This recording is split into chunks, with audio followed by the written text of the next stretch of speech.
Boar's Head is bringing a slice of Japan to the deli. Introducing Boar's Head Ichiban Teriyaki-style chicken. Tender, slow-roasted chicken breast, coated in our signature teriyaki glaze, where ginger, garlic, and a hint of brown sugar meet for a flavor that's both sweet and savory. New Boar's Head Ichiban Teriyaki-style chicken.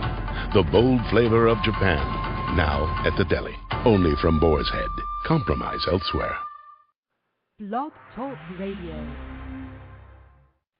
Well, good evening, folks, and thank you for tuning in with me once again to another edition of True Conservative Radio. And, of course, I am your host, the man they call Ghost. And once again, folks, I want to thank you very much for tuning in with me.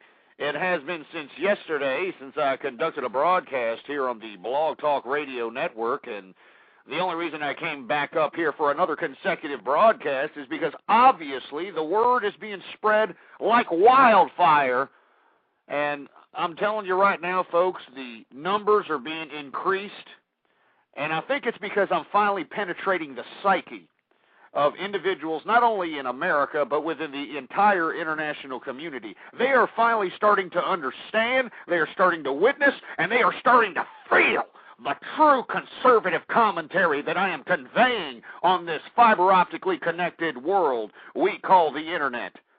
And I want to thank each and every one of you for tuning in with me, whether it's live or in the archive. And before we get on to anything else, I'd like for everybody to please follow me on Twitter. It is the quickest and best way to figure out when I'm going to conduct one of these live broadcasts. And, of course, it is twitter.com/ghostpolitics. All right? All one word, no underscores, Ghost Politics. And once again, folks, the official website of this broadcast, if you happen to be listening to it from some other location, all right, go ahead and bookmark the official broadcast at blogtalkradio.com/ghost. That's blogtalkradio.com/ghost. And now that we've gotten that all the way, folks, we've got a lot of things to talk about, some serious issues. I know that it says in the description that I am going to tell our President Obama, how to stop job losses, and we're going to go ahead and get into that, and we're going to get into that right now. Now, the reason that I'm going to get into the subject matter is because our president today actually conducted a speech at a job summit, which basically consisted of a bunch of, I don't know, executives, small business owners, a bunch of individuals who are intricate in the business and private sectors of our country. And basically today, after everything was said and done, our president is trying to look towards the private sector to regrow our economy. Now, folks, if you are an avid listener to this program, if you've been listening to this program for the past 3 years that I've been on here, you know as well as I was advocating that whatever president, this was way before this president was even elected, I was advocating that when the president was elected, whether it was going to be John Turncoat McCain or it was going to be Barack Obama, that the president needed to initiate some kind of discourse or dialogue with the private sector at the very beginning, damn it. At the very beginning is when whatever president was going to be our president, which ended up being Barack Hussein Obama, that's the first things they should have done as the president. They should have initiated some sort of dialogue, discourse with the private sector. And, folks, look back in the archives if you don't believe me. For all you ass clowns, of course, there's a lot of liberal agitators here in the chat room. I can see them right here. All right, why don't you all go piss off or something? All right, I mean, why don't you go to, like, Huffington Post or, go watch old episodes of Keith Olbermann or some other liberal Rachel Maddow muff-diving trash. Get the hell out of here. All right? But if you folks look back at the archive, I had stated from day one that whatever president, which ended up being Barack Obama, they needed to initiate with the private sector. They needed to make some kind of, whether it was tax break initiative, some type of an investment, something to the private sector. But instead, what did this liberal regime do? Not only did this president, because the president can only sign the last version of the bill after it's been butchered and added on with all kinds of pork barrel projects from the Congress and of the House and the Senate. I mean, these two bodies of government, the House and the Senate, these two idiots, I mean, they used stimulus package 2. That was the first thing that these damn liberals shoved down our holes.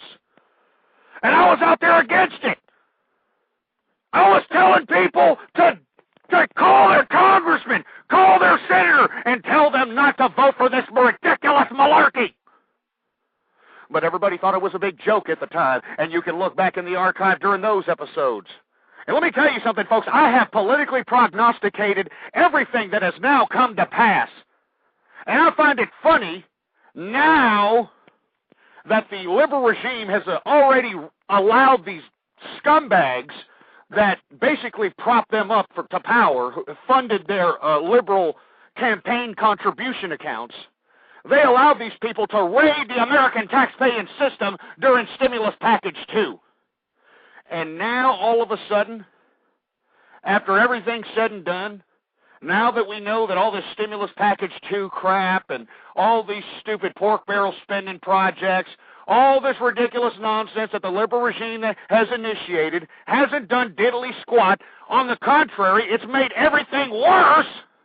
It has made everything transition to something that used to be about private enterprise, that used to be about the private sector, into something more socialistic, something a little bit more government-oriented.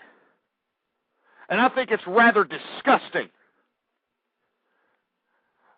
Now, Mr. President, I'm going to give you the benefit of the doubt.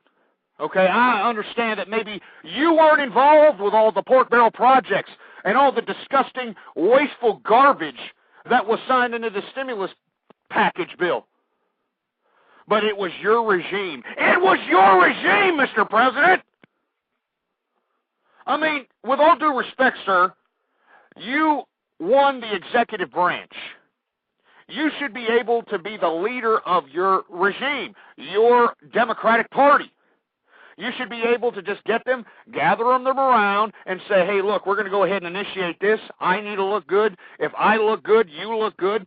Stop being a bunch of bureaucratic, power-hungry idiots eating each other up. Why don't we actually try to help this country so that maybe we can goof a couple of these morons out here? But y'all are not doing that. Y'all are first of all, the liberal regime is fighting amongst itself to see whose wee-wee is bigger than someone else's.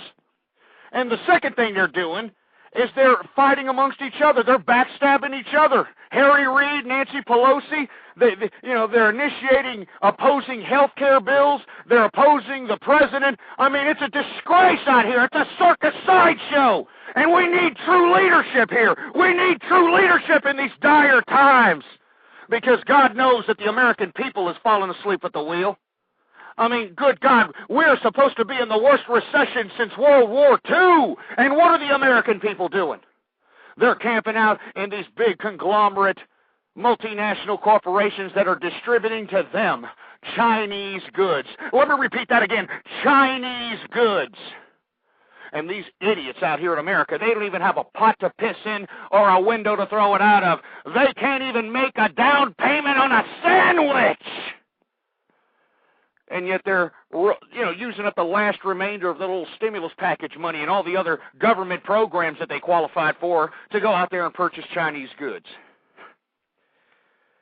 That's why, first of all, Mr. President, if you happen to be listening to this, that's why I'm just a little unhappy with the liberal regime at this current stage of the game. The liberal regime has done nothing. Has done absolutely nothing but crippled this great country of ours. You have done absolutely nothing. All you have done is sat back and allowed all the morons and all the idiots within your bureaucratic system of power, allow the idiots that funded their campaign contribution accounts to raid the American taxpaying system. And let me tell you something, that was a horrible thing to do. Because what happened? What happened after Wall Street and all those financial institutions out here? Once they went belly up and got the bailout from the government, what did they do? They gave themselves their big fat bonuses. Everybody got paid. Everybody out there got paid. Let me tell you something. If you're some scumbag on Wall Street, you should be ashamed of yourself, you stupid scumbag piece of trash. You don't represent the free market system anymore. You're a sniveling, conniving, dumbass, socialistic, corporate welfare-taking piece of garbage. That's what you are. I mean, you want to sit here and try to say, oh, yeah, Wall Street, what happens on Wall Street, hurts Main Street. Give me a break. You idiots on Wall Street and all you financial institutions, took us to the cleaners. And why? Because, first of all, the American people are a bunch of idiots. I mean, these idiots are guzzling down buckets of cheese and eating fried butter.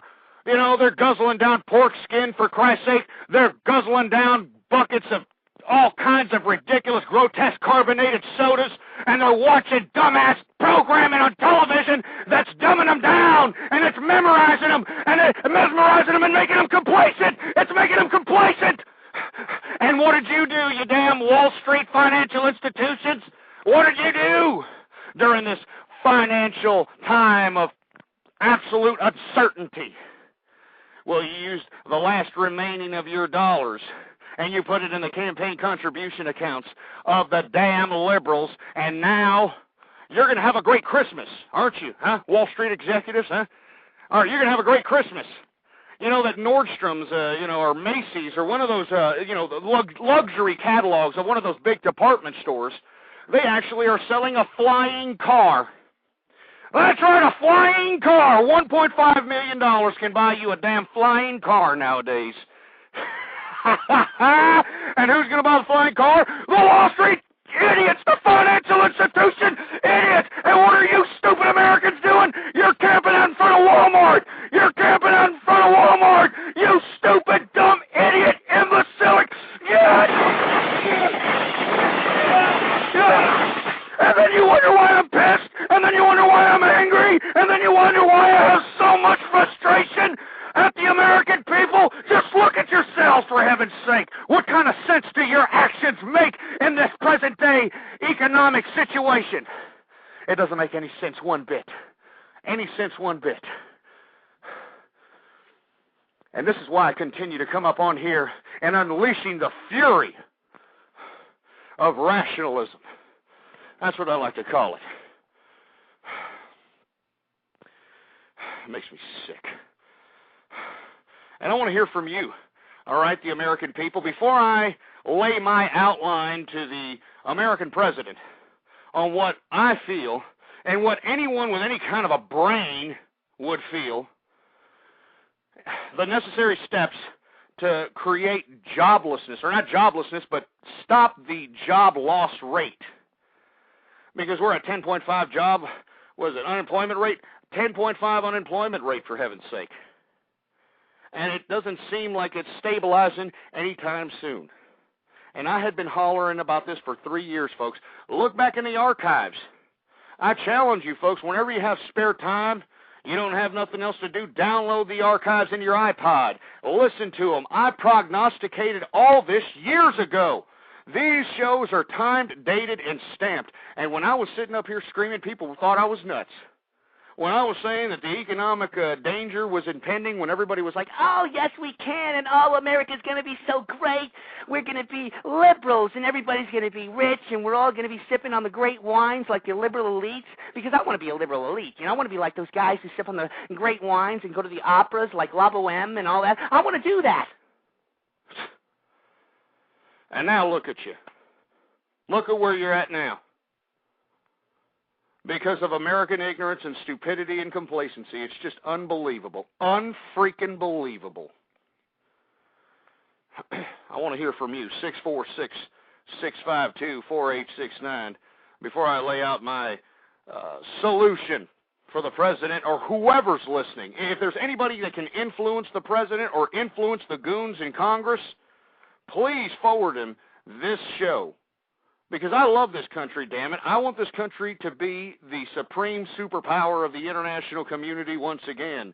We were the ones who created this whole idea of international commerce. We created this idea of international economy and the idea of prosperity and the idea of electing one's leaders and the idea of coming into a country with absolute nothing and with perseverance, patience, and absolute persistence.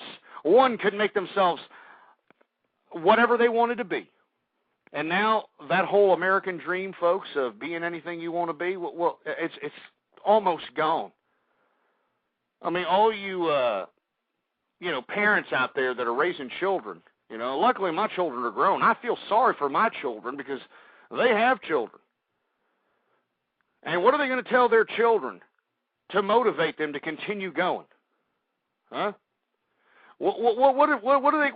What can a parent tell their child to continue going on out here? I mean, they can't tell them anything. Oh, you know what? You can grow up to be a bartender. Oh, yeah, you can grow up to be a hairdresser. Oh, yeah, you can grow up to be a cab driver. I mean, there's not many industries for one to be in this country any longer, folks. We don't produce anything. America consumes more than it produces on the GDP level. For you stupid morons that don't understand that, that means that everything, all the economy encompassed in America, every economic transaction, all the economy in America, the GDP, that's what it's a gross domestic product, we consume more than we produce, folks. I mean, it's a disgrace. And then we wonder why we're in the situation we're in.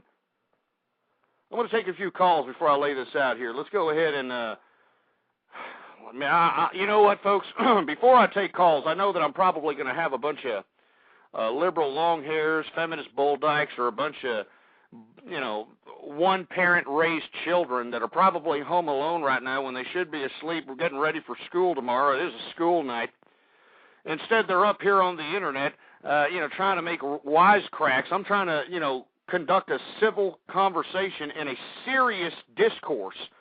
All right, I'm trying to provide serious discourse, and these idiots come along with their stupid prank calls, thinking they're winning brownie points with people, and I just don't want to hear it. I don't want to hear any of it. So if we start getting a little bit of that, we may not take calls. All right. And by the way, I'm taking numbers down too. So I'm not, first of all, going to answer any anonymous numbers. So you can go ahead and hang up now if you're calling through Skype or any kind of anonymous way. And if you happen to do anything ridiculous while you are on your regular number, I'm taking it down, and I guarantee you I'm going to post your damn number in every urinal, all right, all over Texas, because I travel Texas frequently, folks. All right, I have businesses all over Texas, so I'm on the road daily. All right, and I will put your damn phone number in every male urinal that says, and have a caption on the bottom that says, for a good time, call this stupid idiot. Services daily. All right, so give me a break. All right, I'm taking numbers down here. 941, you better have something to say. If it's a prank call, your number's getting highlighted everywhere. 941. No, this is not a prank call. I actually had some intelligent conversation for you. All right, go ahead. All right. Obama has created over 9,000 jobs. He's passed the largest economic stimulus bill in American history. Obama is a genius, and he has made America 1,000 times better. And if you can't accept that, sir, then you're just ignorant.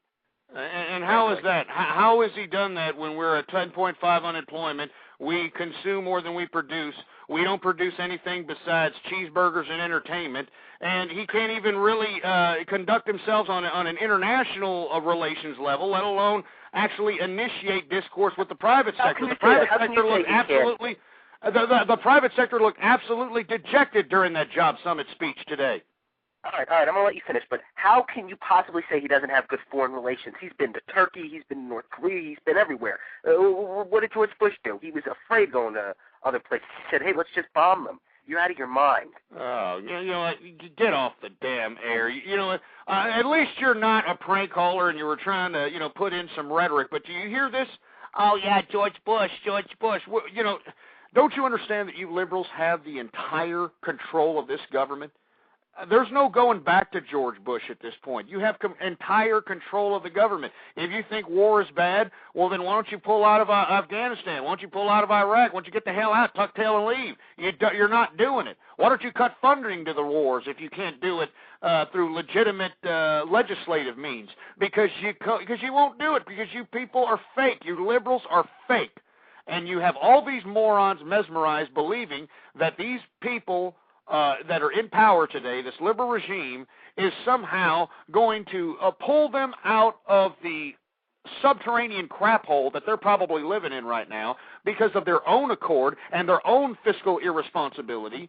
And this is why people are falling for this leftism, folks. I'm telling you this right now. I know that it sounds too simple of an explanation, but I guarantee you that the reason that most of these idiots out here are falling hook, line, and sinker with this ridiculous liberal regime is because these people have put themselves in debts they can't pay for, they have children they can't afford, and they have no other means to figure out how to maintain sustenance because they, frankly, folks, they're morons, they're idiots, they're uneducated buffooneries. I mean, let me tell you a story here. I don't mean to get off on a, sidetrack here, but, I was on the road today, and, of course, I was hungry, so I decided to, cruise over to a, Popeye's chicken. A Popeye's chicken.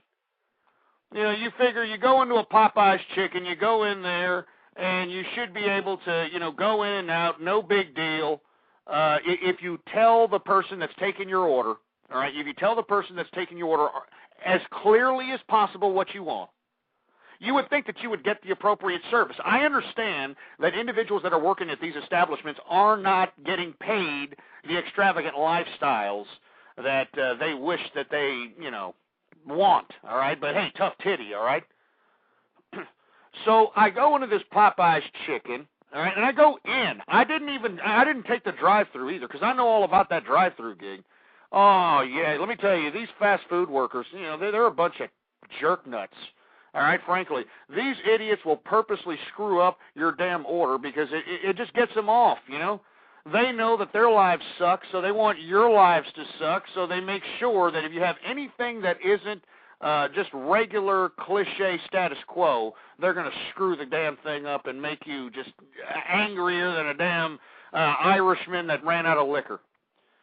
Now, I go into this Popeye's chicken, and I tell this bimbo at the counter. And the reason I know she's a bimbo is because, she's, still trying to dress kind of like she's at the club, trying to impress, potential idiots who could pay her rent next month or potential other babies' fathers. I don't know. She's got this makeup on. She's got her sleeves rolled up. She's unbuttoning her shirt that's bigger than her body and is showing her cleavage, the whole 9 yards, all right? So I tell this bimbo, hey, look, I want to order a 10-piece of chicken. I'm going to take some home to the wife, and I'd like to eat some later on in the evening, that sort of thing. 10-piece of chicken. My wife likes the dark pieces of chicken, and she doesn't like it spicy at all. She hates spicy food. I love spicy food. So I tell this idiot bimbo working the damn register at this Popeyes that, hey, I want the white pieces of meat spicy, and I want the dark pieces of meat non-spicy, all right? And, as this broad's, sitting here trying, first of all, I got to wait for chicken because they don't have the damn thing ready. I got to wait for some moron who looks like he just came out of Folsom Prison, all tatted up. He's got a tat on his face, for heaven's sake. He's actually making the food. I strongly advise you idiots to actually look who's making your food. This idiot's got teardrops. He's got tattoos on his faces. He's got a tattoo on his throat. This idiot had a tattoo on his throat that said, cut here, and it had little markings as if it was like a coupon or something. It said, cut here.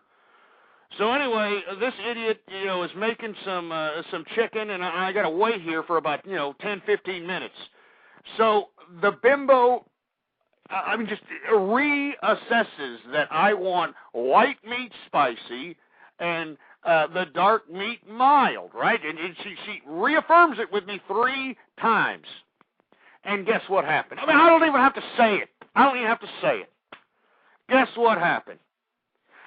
The absolute opposite, all right?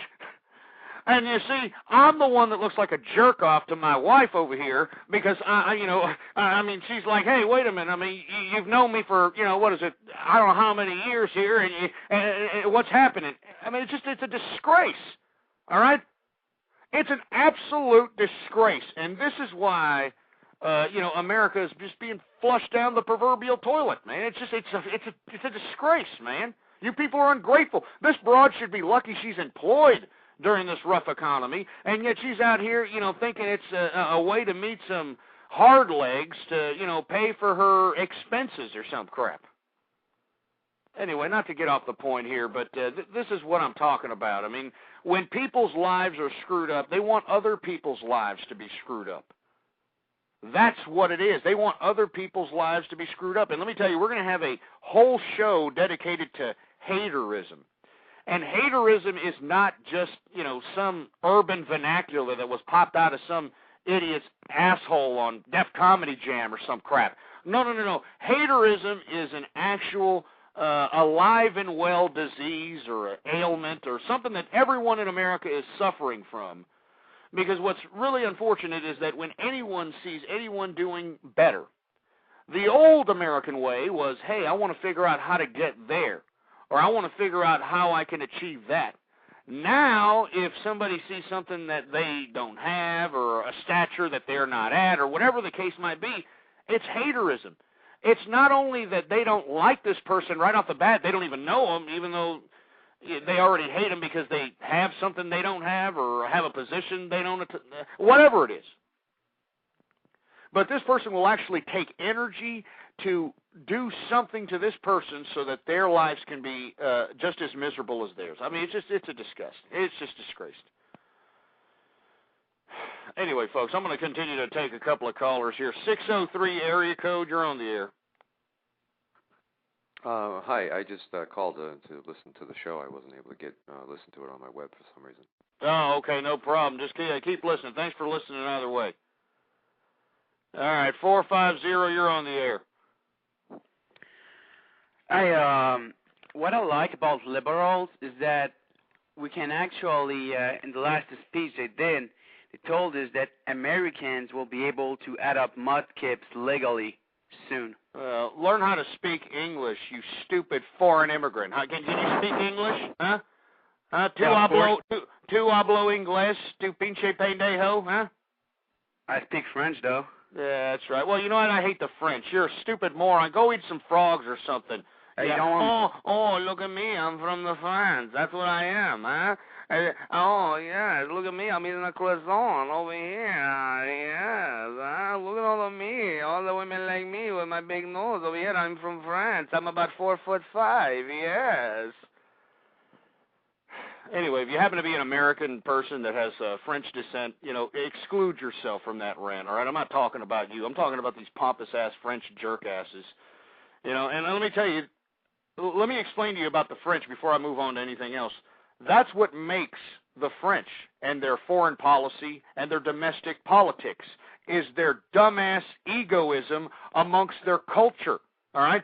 Their culture actually believes that they are the supreme literary artists, that they are the supreme painters, and they're the supreme everything, and that is the crux of the French society, and I don't want to have nothing to do with it. And that's what's so beautiful about this world. That's what's so beautiful about this country. I love this country. You can say what you want. You can feel what you want, and that's why I continue to do these broadcasts.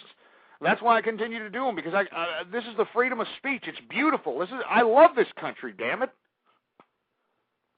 Try to go over there and, make fun of those French frogs that are in power out there and see if you don't get something slapped in your face.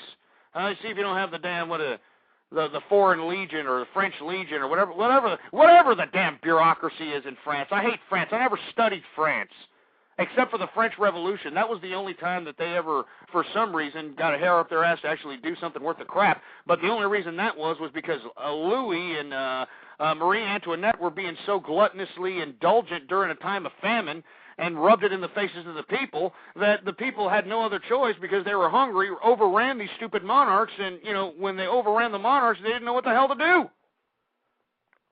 And there came the Reign of Terror. Anyway, I didn't mean to get off on that history lesson, but let's go on here.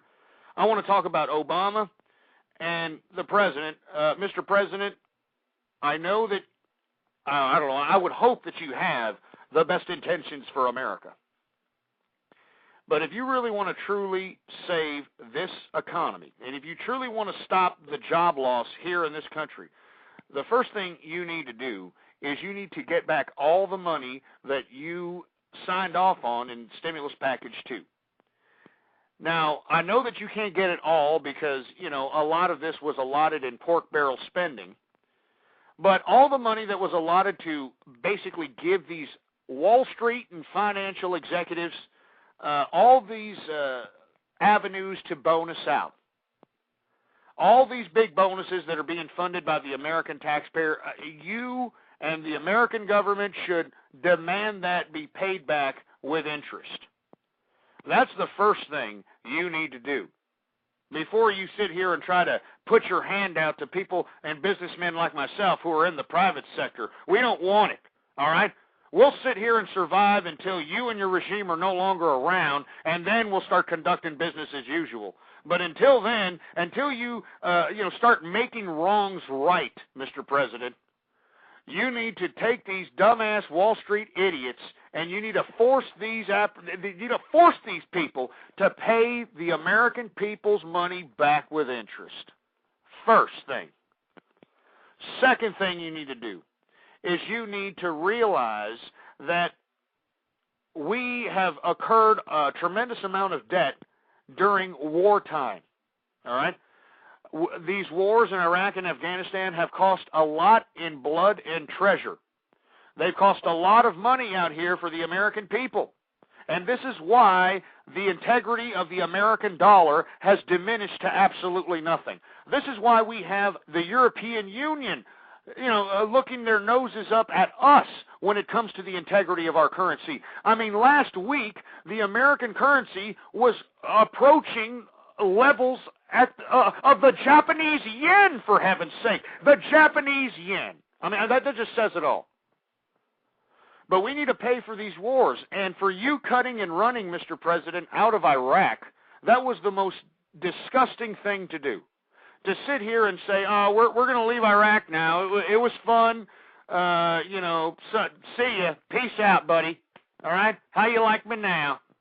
That was wrong, Mr. President. What you need to do is you need to force this ridiculous Iraqi parliament, Iraqi government, whatever this crap is that is installed out there in Iraq, you need to force these people to start paying the money back that was taken, all right, and that was used to liberate these people. All right? That's what you need to do, Mr. President, because what the Iraqi government is doing is they are selling all the oil that they are taking out of their land. Because remember, Iraq is the second largest oil deposit in the world. The second largest oil deposit. And now the Iraqi parliament has free carte blanche to just pump out the oil whenever they feel like it and sell it on the world market.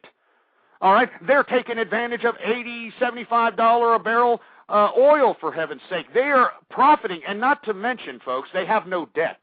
And the reason they have no debt is because we, as the American government and as the American people, we forced the international community to absolve Iraq of all its previous debts.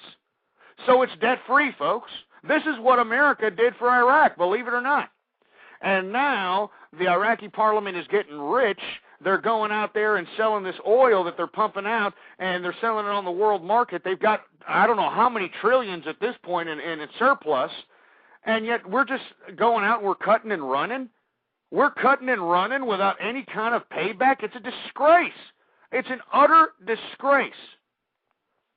So, Mr. President, my second thing to suggest to you is to make this damn Iraqi government pay us back, not only with interest, but they should be paying us back for the next 150 years, as far as I'm concerned. All right? I mean, there were lots of people, and I'm talking about real people that died for liberating Iraq out here. There's actual human beings that lived here in America that actually died for a damn Iraqis. And now you want Obama, this is what you're doing to the American military and the American people, with all due respect, Mr. President? You're cutting and running without any kind of payback from this ridiculous Iraqi regime that's in power today. It's a disgrace.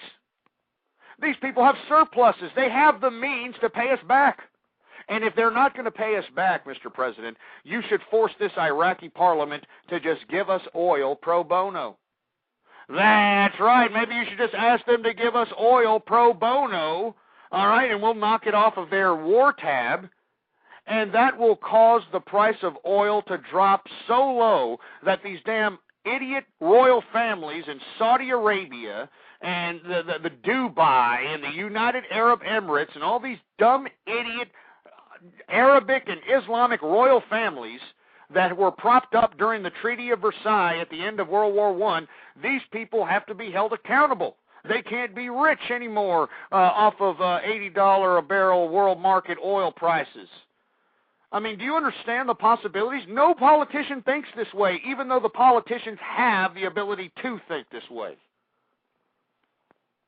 All right, so that's what I'm saying. I think it's a disgrace that there's no one in this country that's advocating this. All right? I don't understand. The third thing we need to do, all right? The third thing we need to do is re-educate the American people. Now, unfortunately, folks, you know me as well as anybody. I am anti-government everything. As far as, I'm not talking about anti-government as far as an anarchist or something, but as far as the government reaching into anything else, as far as, maintaining the civility of the land, maintaining the integrity of the bureaucratic system. I mean, when they start, saying, hey, we're going to go ahead and, tell you what kind of health care you're going to get, and, hey, we're going to go ahead and tell you how much food you can eat, and, hey, we're going to... No, I don't want that. I don't want the government to do that. What I would like the government to do is to educate the people properly. We got a dumb public out here. The American public sucks. The American public sucks because they're idiots. These people don't care about anything else but consumption, materialism, and gluttony. They don't even care about their own children. They don't even care about their own families, for heaven's sake. And if they did, we wouldn't be in this position to begin with, all right? If they really cared about their children and really cared about their families, we wouldn't be in this situation. We got a lot of ignorant people out here in America, folks, and I'm the first to admit it. I love this country, but the people are just plain dumb. So that's the third thing you need to do, Mr. President, is educate the people, but not just educate them in any fashion. Not just educate them in any fashion. You need to get rid of the public education system. That's right. I said it. It'll be a great day in America when these teachers that are being overpaid to begin with, and these administrators that are being overpaid and they're not doing their damn job, these damn idiots who sit on school boards for $500,000, $200,000 a year, all these people are out of work, and they actually have to go into the private sector to get and obtain their employment. It'd be a great day. I say we get rid of the public education system, Mr. President, and instead of taxing the property tax owner, instead of taxing the property tax owner, why don't you allow the property owners to keep that money? I mean, you could still tax the property owners. You could still tax them a very small fraction of what it is currently, and that will be to pay for the vouchers or a little stipend that's given to all the morons in America, okay, so they can go out and obtain private institutional education. I mean, we can still mandate education. Don't think that, we can't still mandate education out here, but it should be through the private institutions. I mean, do you understand when we privatize children's education, do you imagine the possibilities? I mean, the impact to our economy. First of all, there wouldn't be that many taxes taken out of property owners' pockets. So that's more money spent out there in the economy. The second thing is that the possibilities of economically generating revenue through education. Just imagine all the people putting out all the educational toys and the educational homework aids and, just everything, the possibilities, tutors, teachers. And let me tell you, folks, anybody in the country, anybody, whether it's a group of moms who want to instill a certain moral fiber within a certain group of children, or hell, if it's a bunch of homosexuals that want nothing more than a homosexual school, under this privatization system, anyone can have any school they want, and anyone can go to any school they want. And there will be an actual financial incentive to make sure that this school runs properly. You see, under the current public education system, folks, there's nobody overlooking to see if anybody does a good job. On the contrary, anybody who does a good job makes all the other schmucks look bad, so they try to get them fired. They try to get the good teachers fired. They try to get the good principals fired, because it makes all the other bureaucrats in the public education system look like a bunch of schmoes. And this is a fact, folks. I know this for a fact. So when you have privatization of education, you have a financial incentive to make sure that whoever invests in that school is going to produce a good product. And what is a good product, folks? That is a well-educated student, a well-educated child. I mean, do you understand the possibilities? I mean, this would open up a whole new arena of economic possibilities. All right, and at the same time, folks, it would innovate the education process.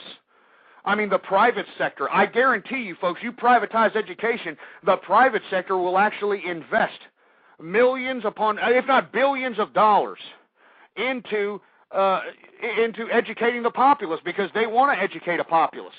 There's a financial incentive for them to educate a populace, so they're going to make sure they do it. All right?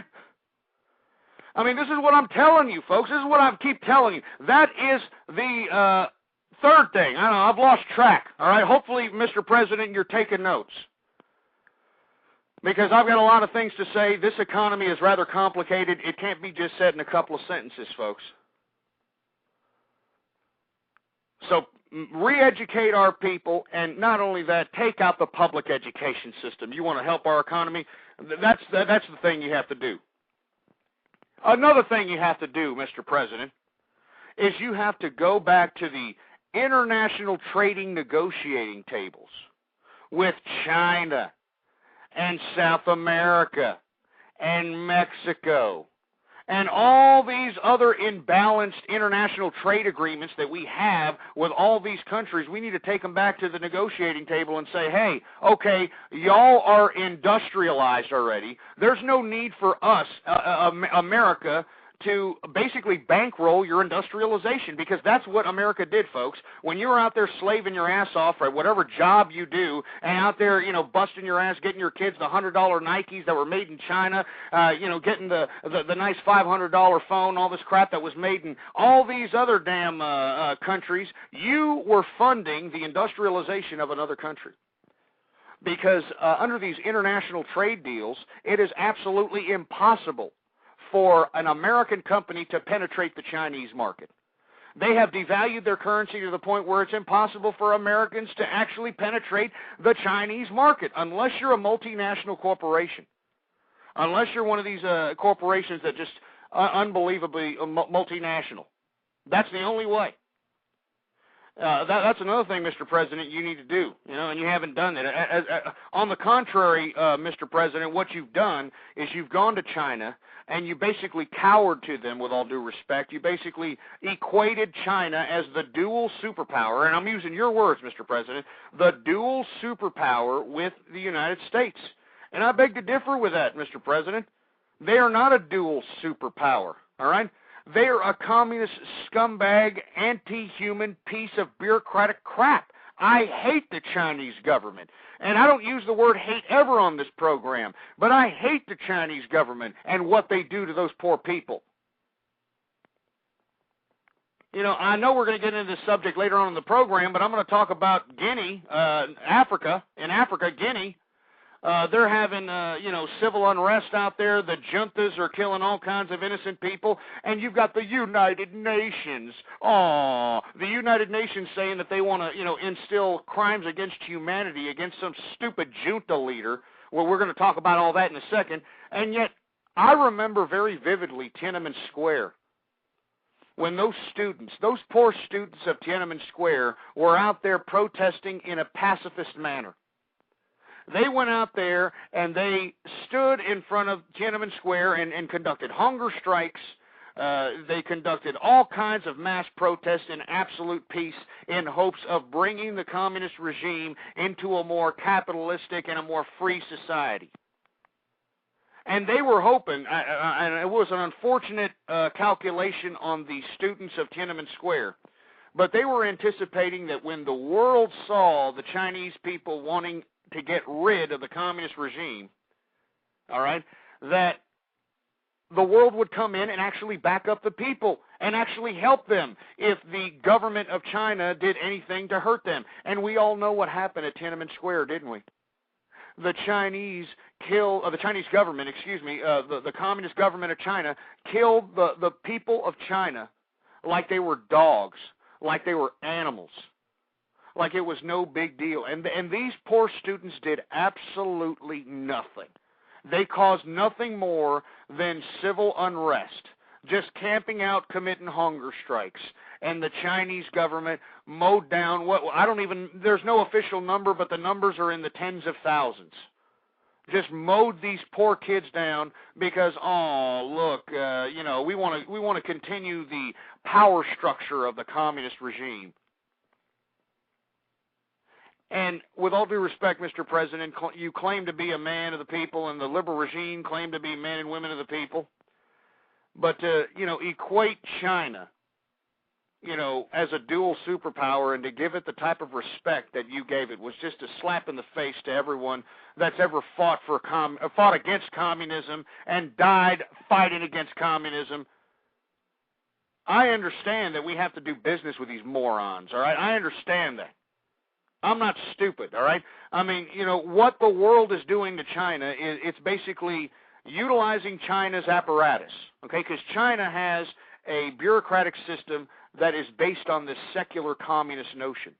There is no real religion in China. I mean, and if it is, it's very much internalized. It's not, highly publicized out there. Everybody is abiding by the Red Book of Mao, and that's basically the crux of everyone's life in China. And you see, folks,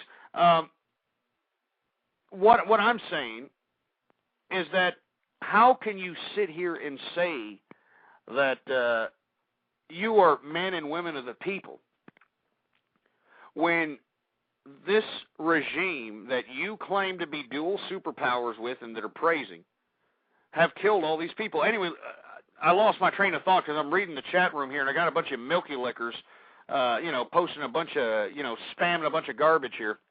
But what I was getting at is the world is utilizing China for its manufacturing base, and the reason it's utilizing it for its manufacturing base because the communist regime is ruling people over this Maoist doctrine, and they're using Maoist doctrine to force their people into 15 cents an hour labor, all right?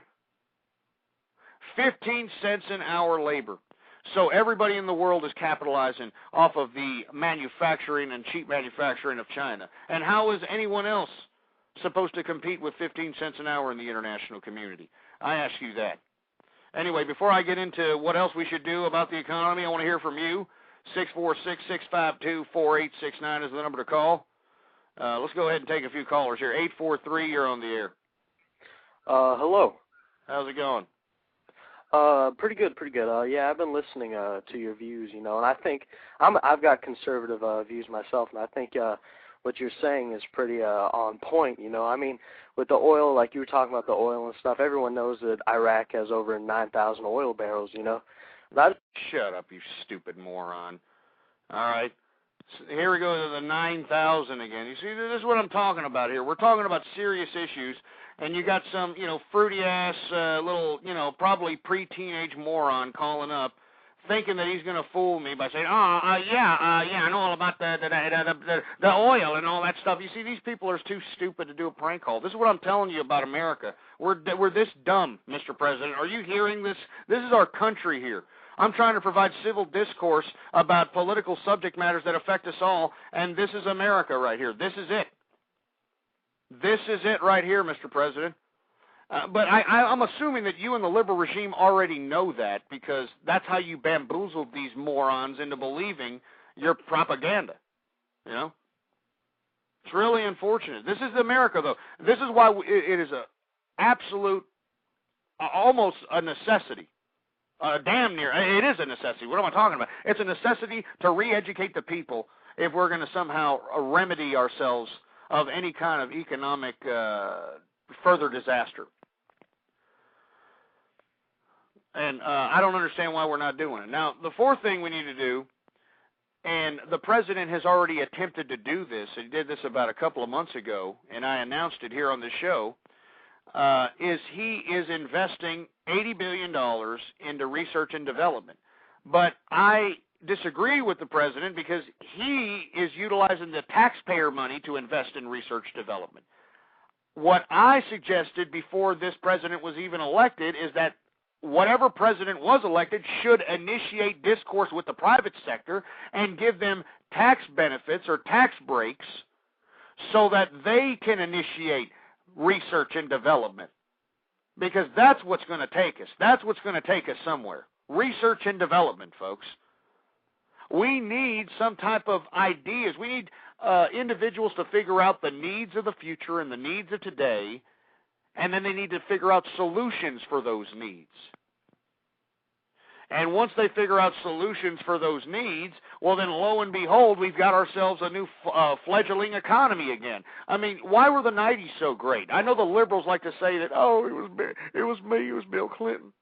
Yeah, I was out here with Monica, baby. Well, that's why the 90s were so great. Absolutely not. The 90s were so great because of the great innovation that you're listening to me right now, and that's the Internet. The Internet and the computer is what created the great economic situation, the great prosperity of the 90s. So don't believe the hype when you hear, oh, yeah, it was me, it was Bill Clinton, baby. Come on over here, I'll take you to the oral office. Yeah, take you to the oral office, baby. So, Mr. President, research and development, but you need to initiate it with the private sector. And how do you initiate it with the private sector? Well, by giving tax breaks. Giving tax breaks, for heaven's sake. 646-652-4869. We're take a few callers here. 603 area code, you're on the air. Hi. You spoke about so many subjects, it's hard to remember which one I wanted to talk about originally. Well, it's all related to the economy in some extent. That's what this is the discourse that I'm trying to convey to the president here. Yeah. The jobs. It's actually really about investments. Jobs are basically a side effect of investment when you think about it. Yeah, absolutely. And unfortunately, there's not going to be much investment in America because, first of all, and we're going to get to that as the next subject matter, taxes. Too many taxes for investment. So in order to attract jobs, you need to be able to attract investment, and investment requires investors, and investors require an ability to have some sense of what the future, particularly the immediate future, holds. So they need predictability, primarily, more than anything else. No, that, what are you, a Keynesian economic liberal idealist or something? I didn't say anything Keynesian. Are you kidding me? Get this guy off the microphone. Get him off of here. Are you kidding me? We need predictability. The markets have never been predictable, you stupid, dumb moron. That's what makes it the free market, the unpredictability of it all. But what is happening now is the fact that the economy is predictable.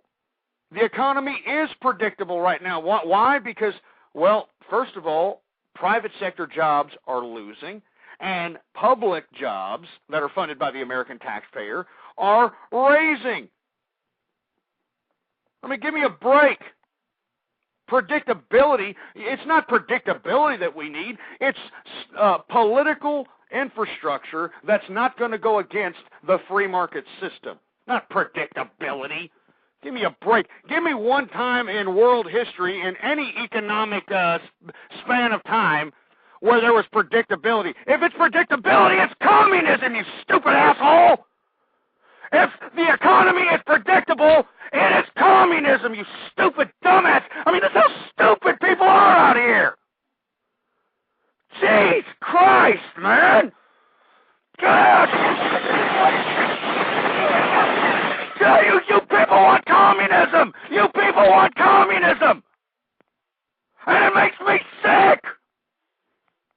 I bet you all of you assholes that are sitting here agitating me are probably bowing down to a picture of Karl Marx right now, you godless, atheist pieces of evolution-worshipping chip deriving from assholes!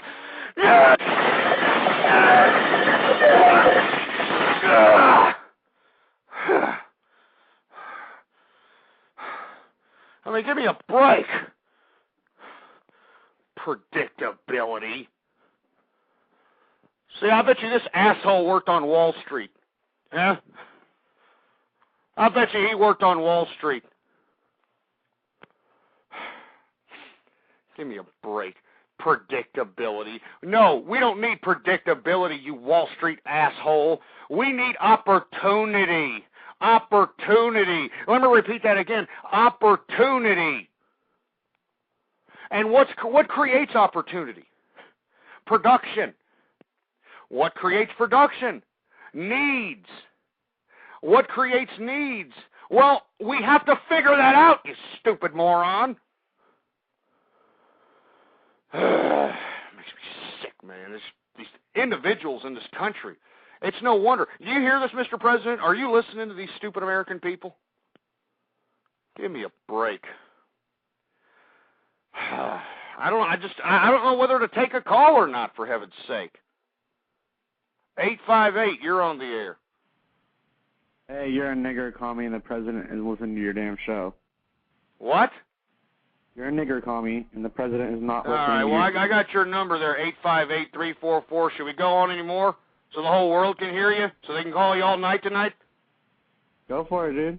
Huh? Oh, go for it, dude. Go for it. My mommy don't care. She's not here till 6 o'clock, dude. Stupid fruit bowl. Get off of the damn microphone. Dumb racist bastard. You see, this is another liberal agitator. You understand? This is another liberal agitator right here. You know, they're trying to say racial slurs so that they can knock me off the air, for heaven's sake. You know, that's how these liberals do it. You know, they go in and they say all these dumb racial hatred slurs, and lo and behold, you know, they're going to call back to the person that's actually supposedly delivering these racial slurs and say, oh, you got to take them off the air. You got to take them off the air because they said racial stuff. Next person that does that, I guarantee you're getting broadcasted on live on the air.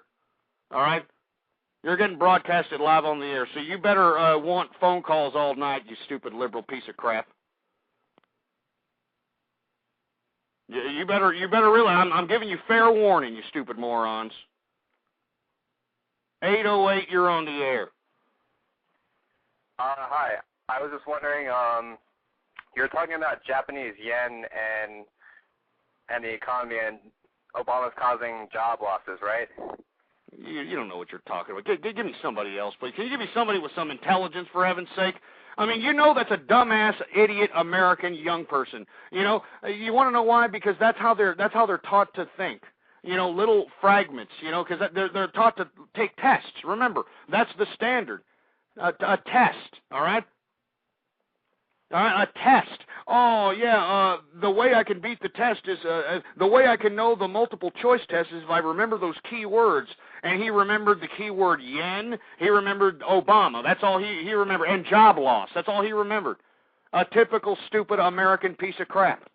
Unintelligent garbage.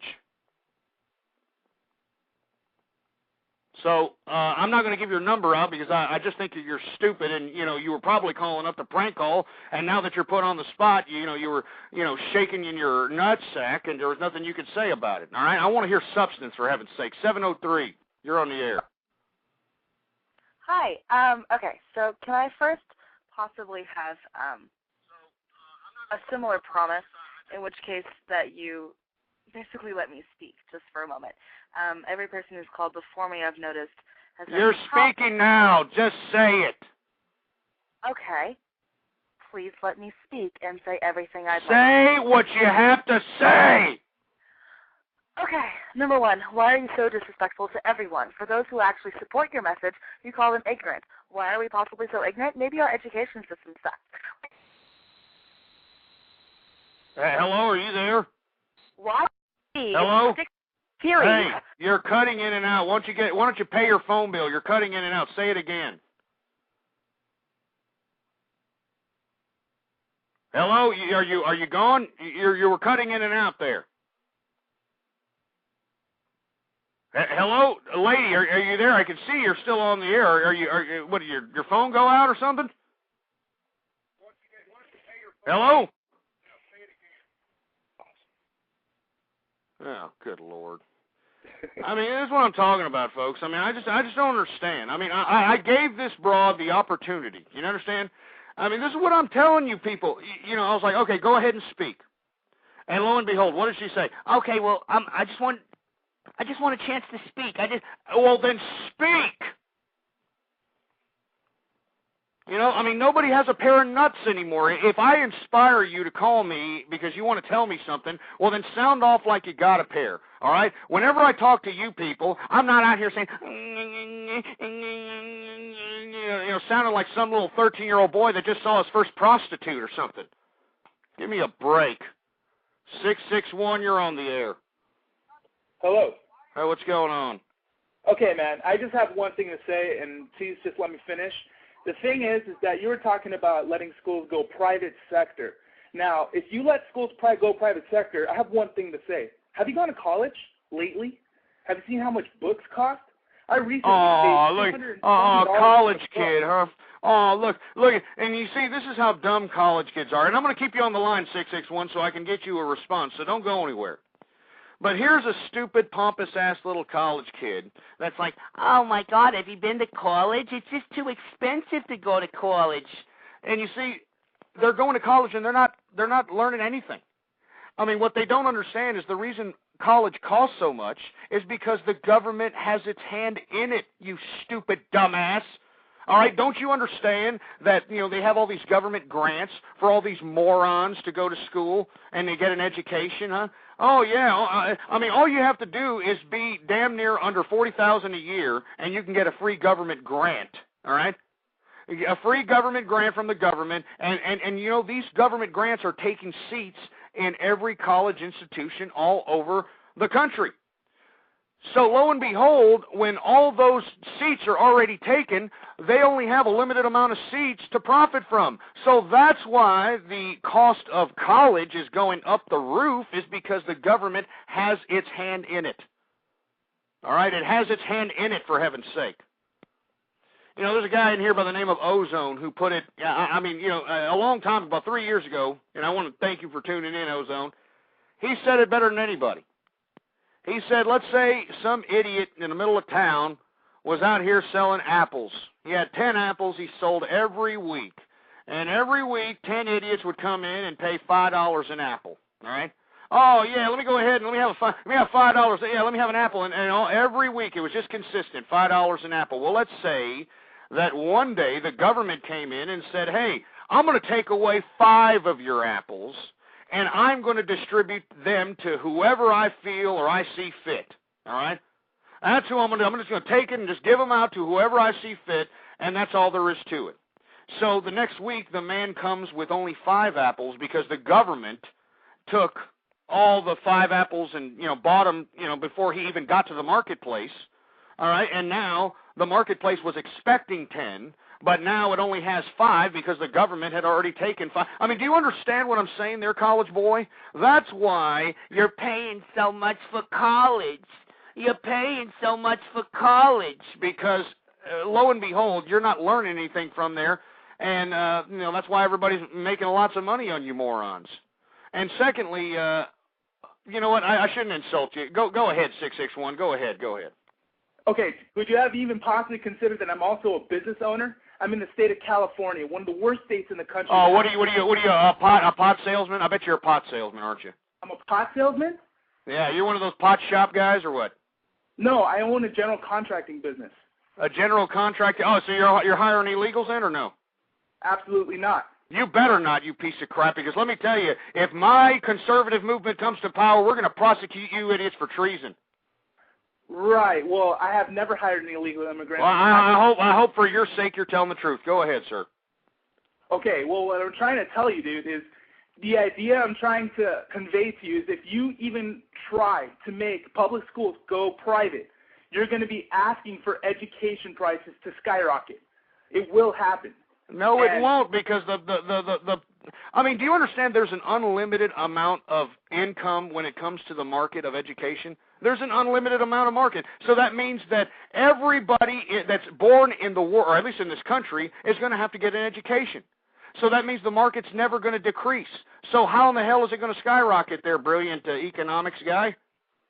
How's it going to skyrocket? Yeah, shut up. Yeah. You see, that's the first defense mechanism of somebody that doesn't know their ass from their elbow. They repeat what you just asked them. How is it not going to skyrocket, even though there's going to be an unlimited marketplace? Shut up and just go back to school and learn how to read Kurt Vonnegut, all right? Or go learn about Gloria Steinem or whatever the hell they're teaching you in that communist sleaze hole. Anyway, folks, I just can't believe that this is America here. Anyway, I'm going to go on to the next subject matter. I lost track. There's too many things to say that would aid this economy. I mean, I can go on and on. I mean, we can talk about pork barrel spending. We can talk about, taxes. We can talk about all this nonsense that we've been talking about to help the economy. But are these liberals going to listen? I mean, you heard me try to lay out, folks, for all the listeners that listen to me on a consistent basis that are true conservatives and that are true patriots. You folks heard me lay out true substance on the debating table. And all these liberals that are calling up, look, do you hear their debates? It's nothing. Nothing. So I'm going to go ahead and switch to another subject matter since, we're already well into the second hour of the True Conservative radio show. I am your host, the man they call Ghost, and we're going to go ahead and talk about the Afghanistan situation that Barack Hussein Obama is going to go ahead and send in 80,000 more troops for. Now, this man is going to send in 80,000 more troops to Afghanistan, and today Ahmed Karzai said he's willing to negotiate or willing to open up talks with the Taliban. Can somebody please ask, was it the whole purpose of going into Afghanistan, supposedly, was to prop up some makeshift, democratic democracy or some crap or whatever it was? I mean, do you honestly believe that these idiots in the Taliban, who were basically beyond theocratically totalitarian, do you think they're actually going to come in and actually be, Mr. Democracy over here with their stupid, dumbass, fruity-ass little theocratic nutjob fanaticism? Absolutely not. But we're sending 80,000 of our men and women out there for what, I have no idea. And Ahmed Karzai, the president of this propped-up little government that's out here in this subterranean crap hole that we call Afghanistan. And let me tell you something, folks. We need to get the hell out of there. We need to get the hell out of there, and if we should be anywhere, we should be in the Waziristan area, which is the mountainous area between Afghanistan and Pakistan, where all of Al-Qaeda is at anyway, for Christ's sake. That's where we should be. We should be beating the bejesus out of everybody in the Waziristan area. But no, this is what we're doing here. We're sending 80,000 more troops into Afghanistan when Ahmed Karzai is going to negotiate with the same idiots that have been killing our men and women out there, dying for these stupid dumbasses in Afghanistan. It's just pathetic. It really is pathetic. Look, I know I said this last program, and Mr. President, I hope you're hearing, let's get out of Afghanistan. All right, it's just pathetic. I mean, these people are uncivilized. They're feudalistic. They still believe in tribes and all this other nonsense. All right, we need to just go and just get the hell out of this this pissing ground, with all due respect. These people don't even have a sewage system. They don't have running water. They don't have any kind of electricity. They have no educational infrastructure. They have nothing. Nothing whatsoever. And you know, and we're supposed to prop up a democracy in this third world country, for Christ's sake. These people are still living in the 12th century. 12th century. So look, the bottom line is that these people, they don't want democracy, all right? They want tribal warfare. They've wanted it ever since the days of Alexander the Great, and that's why no one has ever really, quote unquote, conquered that land. All right, so just let those people in Afghanistan fight amongst themselves, and let's go to Pakistan and make sure that the Pakistani government doesn't fall under. Because if the Pakistani government falls under, folks, Al-Qaeda, Taliban, whoever it is, these Islamic fanatics will have access to nuclear weapons. All right? Access to nuclear weapons. And that's far potential risk to our national security than, a couple of dumbass Jehudis in Afghanistan. All right? 818, you're on the air. Hello? Yeah. Yeah. Finally, someone I can actually agree with. Everybody kept on disagreeing with me. I don't know what's coming to their senses. Finally, I get to hear someone that's saying the same stuff that's coming out of my mouth. Well, I appreciate that, sir. What's your comment? What's your question, sir? Hello? Yeah, what's your comment? What's your question? Yeah, of course. 818-406-60. Oh, should I do it, folks? Oh, no, I shouldn't do it. I shouldn't do it. Anybody who does that again, your number's getting, it's getting broadcasted, and, all the freak shows that are out there, you hear these freak shows, all right? You hear these freak shows. I'm giving you one more warning, you dumbasses, all right? I'm giving you one more warning. Do not prank call me again. Do not. 434 area code, you're on the air. Oh, yeah, you better have hung up. He was like, well, I was going to prank call, but... 216 area code, you're on the air. Hello, Ghost. I just wanted to say I've been listening to your show for the last few days, and I really wanted to say I love your points, especially about the education system. I mean, I personally work as a counselor at a school, and I just wanted to tell you that I really love what you said because I work at a public school, and the kids are just not nearly as educated as I personally am and all my friends are because we went to private school. But anyway, well, you know what, sir? You don't really sound very educated, for heaven's sake, because you sound like you're trying to read this off a script or something, and you don't sound very genuine. All right, you sound like one of these ass clowns that called up intending for a prank call, and now you're just trying to think of something out your ass. You sound disingenuous, and you see, that's what's so fucked up, or excuse me, excuse me for that little bleep in French frog language there. But that's what's so messed up about America out here. I mean, we are so stupid that we can't even think about what we're going to say before we say it. And we sound like a bunch of idiots. And no one is even genuine any longer. Haven't you noticed that no one can be genuine with you anymore, or at least fake it? No one even wants to be fake genuine. I remember back in my day, when I had to go around and spend Christmas with all these family members, I remember that, not everybody got along, but everybody still remained couth because that's what you do. And they seemed genuine in the process. Even though they didn't like each other.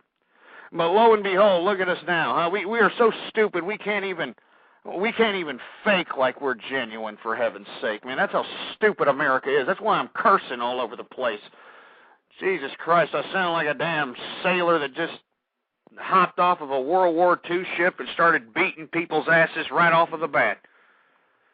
Anyway, we got 46 minutes left in the program, folks. I can't believe that Ahmed Karzai here is going to basically open up shop with the Taliban, and these are the same Taliban idiots that are killing our boys out there, man. They're killing our men and women. I mean, can somebody tell me the logic behind this and how this is some sort of appropriate strategy? And if Ahmed Karzai actually ran this by the Obama administration before he actually made this public? I mean, good Lord. 214 area code, you're on the air. Hello, Ghost. I'm a fellow Texan. How's it going?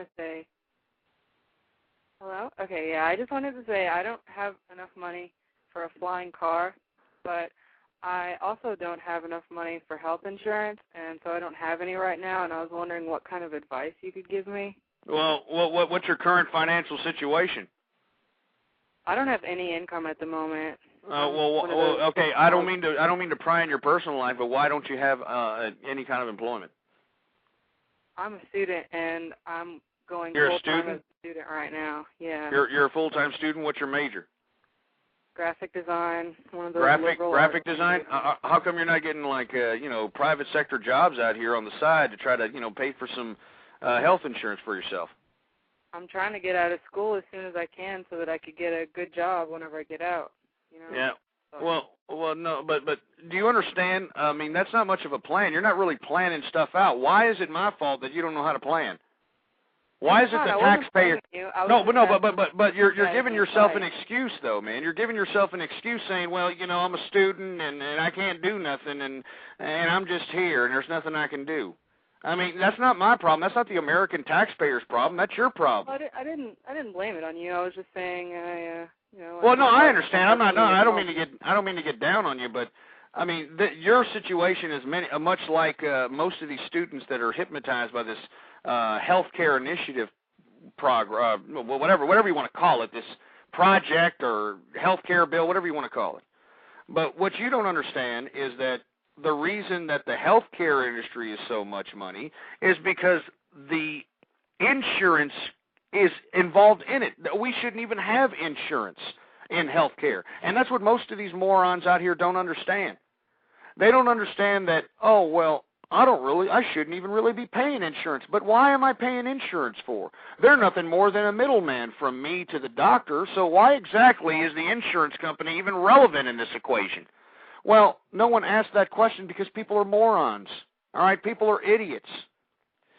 Don't you understand that we have a model that is based on this privatization of healthcare? And that's the cosmetic surgery industry, folks. The cosmetic surgery industry has no kind of insurance investment in it. Now it's barely starting to, dabble into the reconstructive surgery of those women that are stricken with breast cancer. They can go into a cosmetic surgery, and I think that now some of these insurance companies will pay, for some of these breast augmentations for these types of victims. But the cosmetic surgery industry is completely private. And if you allow the damn private sector to take its course, all right, or eye care, just like Ozone suggested, if you allow the private sector to take its course, 25 years ago, 30 years ago, a breast augmentation, a boob job, cost $25,000 plus. All right, $25,000 plus. And now that people wanted it because it was in demand, supply and demand, for all you idiots in college that are kind of half-ass paying attention to your economics class, supply and demand, guess how much breast augmentations are out here? I saw one as cheap as $2,500. $2,500 so that some bimbo can go get a tit job so she can go, get some old windbag to, get goo-gooed and gaga'd over her breast augmentation so that she can, get a rent paid and a new car payment and $1,000 shopping sprees and that sort of thing. I find it funny that a tit job costs less than removing a tumor out of somebody's body. I find it disgusting. I had a woman in here several months back that said that it cost her $9,000 to get a biopsy on her breasts. And yet some bimbo can go into a damn, privatized cosmetic surgery clinic and get a breast augmentation for $2,500. I mean, it doesn't make any sense, folks. And you see, we have the technology. We have the technology. You know, GE has a body scan system that can body scan your whole damn body in 4-dimensional colors and all kinds of shapes. It can tell you before you're even going to have any kind of ailment. It can give you, it shows the precursors, for heaven's sake. But why aren't hospitals and doctors paying for this? Because it costs too much. It costs too much. And why does it cost too much? Because there is no supply and demand for that. And why is there no supply and demand for that great product? Or the robotic, what is it called, heart surgery product that they have going on now? I mean, now they have a heart surgery machine that can literally put like 2 or 3 pinholes in the cracks of your rib cage, as opposed to cracking open your rib cage for heart surgery. They can put 2 or 3 poles within the cracks of your rib cage, and it leaves little incisions no more than about, I say about half an inch. And lo and behold, they have like robotic arms that are 100% safer, 99.9% accurate, more accurate than a surgeon's hand, that can go in and do the procedure. People can go back to work within 5-6 days if they wanted to. Of course, if they're working hard labor, they might want to take some time off. But why aren't hospitals using this new robotic heart unclogging machine? You can look it up for yourself. How come they're not using this? Well, it's too damn expensive. Now, I know people are saying to themselves, well, wait a minute, how could it be too expensive when everybody needs to get their heart possibly worked on? Everybody possibly needs a tumor removed. Why is this? Why? I'll tell you why, you stupid morons. The insurance companies and the government are involved with health care. That's why. Now, I know you dumb nimrods are saying to yourself, well, wait a minute, just a second. If the government and the health insurance industry are ruining health care, how is that? Well, don't you understand, you stupid morons, that the insurance companies and Medicaid and Medicare, they already predetermine the price of every single procedure. I guarantee you, folks, they got every single procedure known to man with an already set price. They're not going to pay any more than a certain price for every medical procedure. So the prices are already predetermined. They're already predetermined. That goes into that predictability that economic Keynesian asshole that called earlier talked about. Huh? Oh, yeah, we need predictability. I mean, do you understand what I'm saying here, folks? We have predictability in the healthcare industry, and it's driving healthcare costs through the roof. And it's because the healthcare insurance, the health insurance companies and Medicaid and Medicare, which are government funded, both of these institutions, these are the ones that are causing healthcare prices to go up high, because every institution out there, every hospital, every doctor, they have to base their business model based upon these preset limits. They got to maintain some type of a profit based on these preset limits set forth by the insurance company, set forth by the government. And you have to think also, folks, that I don't know if you've been watching daytime television lately, but every stupid scumbag ambulance chasing lawyer is out here trying to sue every doctor, everything from the book when it comes to malpractice. And they're trying to get hundreds of millions of dollars from doctors who don't make any more than a couple of $100,000 a year.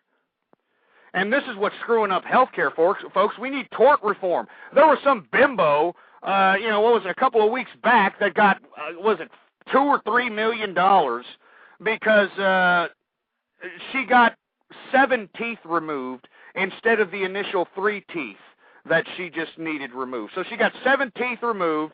Okay, she's a little toothless, but $2 million? I mean, millions of dollars for this crap? And who bears that burden? Who bears that price? Well, the insurance companies that are paid for by the practitioner, that are paid for by the doctor. Yeah, that's right. The doctor and the hospital, they got to pay for insurance. And did you know that in many cases, the doctor's practices, 60% of their income goes to that stupid insurance? Yeah. So, and then you wonder why health care is going up the roof when you've got the doctor paying 60% of his potential profit going towards the insurance to prevent any kind of malpractice suits from all these morons. And then you've got the health insurance industry on the patient side sitting here, predetermining the price of every single procedure. And it's all these factors, folks, and not to mention also, folks, that 70+% of the cost of healthcare is all buried in paperwork.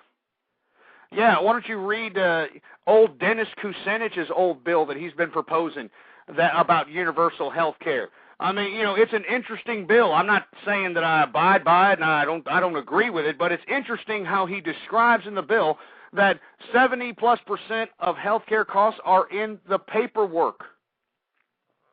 In the paperwork. All right, I mean, give me a break. And look, we got experts here. Look, oh, my father's a doctor, and it's not 60% ghost. My father's a doctor. Huh? My father's a doctor. Yeah, right. If your father's a doctor, then what the hell are you doing up here for 2 o'clock in the morning, you stupid loser? If your dad's a doctor, it's Thursday night. It's probably college night, wherever the hell you're at. Why aren't you going around hopping on the town? Huh? How come you're not out there hopping around the town, getting one of these hot tamale whore bags that are out here dressed in skin-tight clothing looking for somebody to be her baby daddy? My dad's a doctor. That's not true, Ghost. People are morons. You people are idiots, straight up. Anyway, I'm going to take some more callers here, all right? 740, you're on the air. Hey, Ghost, it's Tony in Ohio, man. What's going on? How's it going, Tony? Pretty good, man. I was enjoying the show. You were cracking me up while I was on hold. I just wanted to make a couple points. You were talking about the free market not being predictable, and you're absolutely correct. And that guy might not have realized he was going on a Keynesian rant there, but that's what he was about to do, and you cut him off. And there's nothing predictable about free markets because it's voluntary in nature, and the crowd is fickle. You can't possibly have predictability when everything is free, when you're free to do whatever you want, associate yourself with what you want, spend your money where you want. So it just makes no sense to try to have predictability. Anything short of unpredictability is not a free market. It's always a breath of fresh air when you ever call up, Tony, because it seems to me like you at this point are the only one, and maybe a few other people, that have any kind of common sense, rational thinking, and intelligence to understand what the hell I'm talking about out here. It's a disgrace. But you're absolutely right. I mean, did you see the people in the chat room when I said this idiot was a Keynesian economic, brainchild? They were like, no, it's not Keynesian. That was Friedman. No, it was Keynes. It was Maynard Keynes. Unbelievable. Anything that has anything to do with free markets, by definition, if you're, I mean, obviously, I don't expect people to go out and read the 900 pages of Wealth of Nations by Adam Smith, but I mean, you can read some revised, smaller editions. Like I think P.G. O'Rourke put out a pretty decent one. It's kind of a overview of the content, and I mean, anybody that understands division of labor, you're supposed to produce whatever you're good at and trade for everything else, and that's unpredictable because you can switch what you do based on what your talent might be at any given time whenever you want. You don't have to stay a particular thing the rest of your life. There's nobody telling you that you're a doctor, you have to be a doctor, and that's all you can ever be. You can be a lawyer, you can be a doctor the next week. I mean, whatever it is that you can, get certified for and do with some proficiency, and people want to pay for it, you're going to have your service, paid for. So it's just, it makes no sense to make it predictable. You start price fixing. That's what you were talking about with healthcare. It's what you're talking about with college education. When you price fix or you have no competition, then there's a problem. I have a brother. He just had 2 hip surgeries, and he had insurance. And I asked him, did you bother to ask what the prices were while you were shopping around for a doctor? And he said, well, absolutely not. I wasn't worried about the price. I was worried about if I could get the best doctor. And I go, now, if you stop and thought about it, wouldn't you have tried to have that incorporated into the decision if it was coming out of your pocket? And he goes, well, of course. And I go, well, that's why healthcare costs so much. And he just was like dumbfounded, like, you're right. Like, I mean, not dumbfounded. I don't want to make my brother sound dumb, but, he was kind of like, wow, yeah, I never thought of it like that. But that is exactly why it costs so much. That's why college costs so much. Books cost so much. They have monopolies on textbooks. I mean, these companies that publish these textbooks, they act like you can't go to the library 2 months after that textbook's published and go pick up that book. And isn't that stupid? These idiot kids don't even know that option's even available for them. Right, they don't. you can go right to the library and pick up old textbooks. That's mostly how I've educated myself. I quit college because I was sick and tired of the way that it was structured. It didn't make any sense. So when I left, I didn't give up on education. I like history, I like economics, stuff like that, so I started reading more. The more I read, the more I realized when you're outside of the structure of education, you're freed up to a whole bunch of possibilities, not just one particular brand of textbook. And you tend to get a more liberal opinion. And liberal opinion is usually a statist opinion and is in favor of public funding for everything. It's going to direct your education to believe that institutions are going to save you as opposed to the individual saving yourself. That's what these people don't understand, Tony. I scream and I break things on the air, and I try to get it through the simplistic mind out here. I try to make it as lame as terms as possible. I'm sure that a lot of people are listening in, and those with rational thought are actually taking a lot from what you're saying, Tony. But a lot of the people out here, I don't know if you're looking at the chat room, these idiots want to hear more of these idiots prank call me, for heaven's sake. I mean, this is how stupid we are in this country. And, I know we've had this discussion before on previous programs. This is why I do what I do. This is why I don't care who I offend. I don't care if I'm politically correct. I don't care if people are going to get, their garter belts up their poop chutes because I'm sitting here, making them look like some four-eyed, freckle-faced, beaten stepchild that just got abused by the idiot that he gave a Schlitz beer to and it was too warm. It's just disgusting. That was nice. Yeah, Schlitz in a while. Well, Schlitz beer, a lot of these losers out here in Texas drink that out, unfortunately, because it's all over every shelf. What is it, like, 2 12-packs for $6 or some crap? I didn't even know they still made that stuff.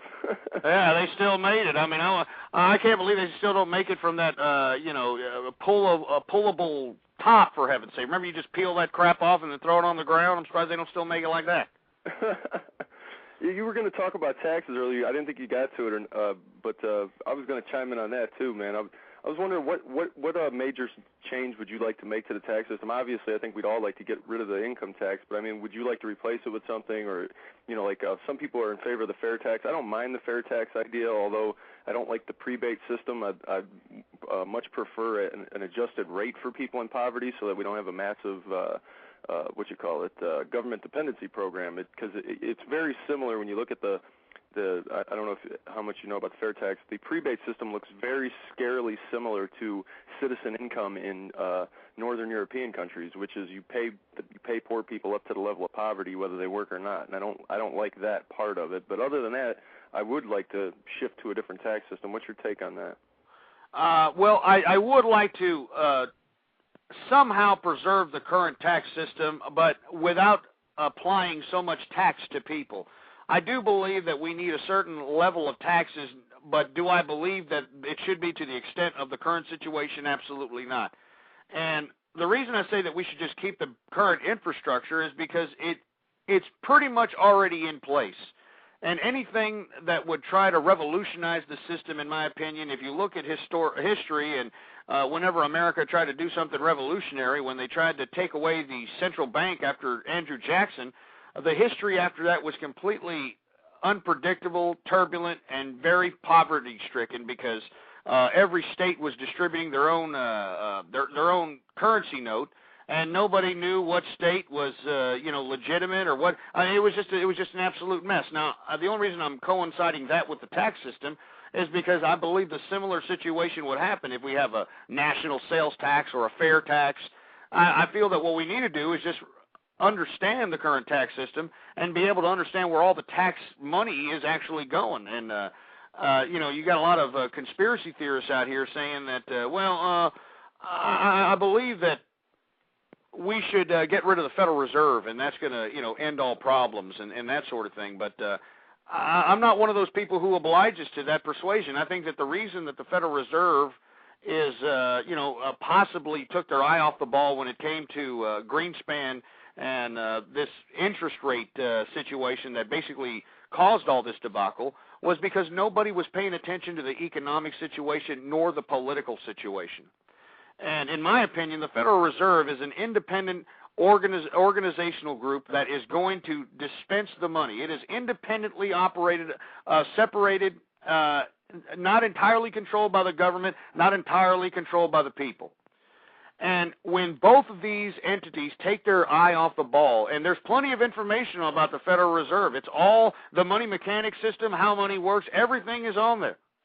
When people take their eye off the ball and don't understand what's actually going on here, and then the people that actually do know what's going on, like the idiots in Wall Street and the idiots in the financial institutions, they begin to, mold this new system of ours, because inevitably it's just money. It's just money, and how you manipulate that money is how the country is going to formulate itself. And what has happened thus far is you had idiots in Wall Street utilizing the government to funnel the money to them so that they can funnel the money back to Wall Street. And the American people have been taking, the scraps that have been, floating down as they've been robbing the bank. They've been taking the change off the floor, and now that there's no more change on the floor, now all of a sudden people are starting to get a little upset, when in actuality, these idiots have been running this game for the past 50 or so years, 40 or 50 years, and it's taken up until now for the American people to start realizing that all the spending that we've done as a government is finally starting to degrade the integrity of our currency and degrade the integrity of our economic system. So to blame the Federal Reserve is just, with all due respect, a cop-out and an excuse for the American people. I don't want to blame the Federal Reserve. I kind of agree with you. I mean, there's 2 points of the Federal Reserve that I find negative, but I don't think the whole idea of it was a negative idea.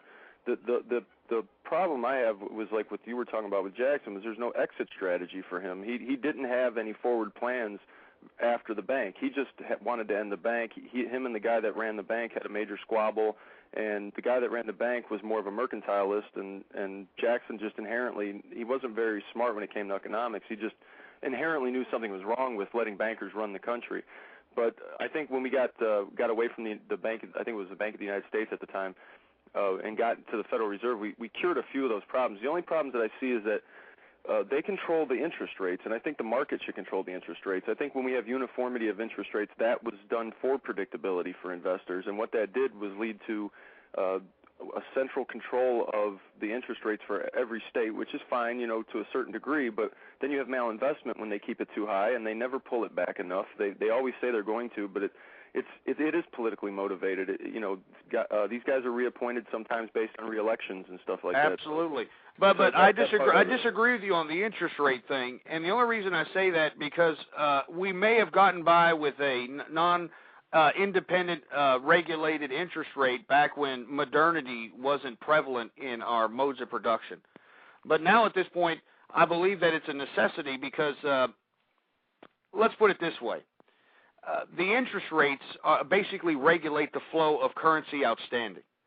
And whenever the currency rates are low, that's when all the money is outstanding and it degrades the integrity of our currency. But why is all the currency outstanding? Well, you take a look at the government and all the checks that they're cashing for us.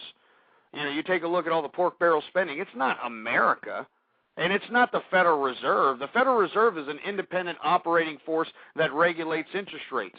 Now, what the government is trying to do is trying to make the Federal Reserve look like, a bunch of incompetent jerks and a bunch of bad guys because they let all this money out because of the government's own incompetence and their own spendthrifty ways.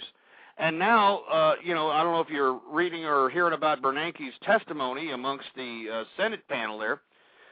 They're trying to grill Bernanke because they're trying to blame the Federal Reserve's responsibility in this supposed regulatory system of the banking institutions. Yeah, now, you can regulate the interest rate all you want. Like you said, that's not the actual root of the problem. The problem is that we deficit spend for 20, 30, 40, 50 years. Exactly.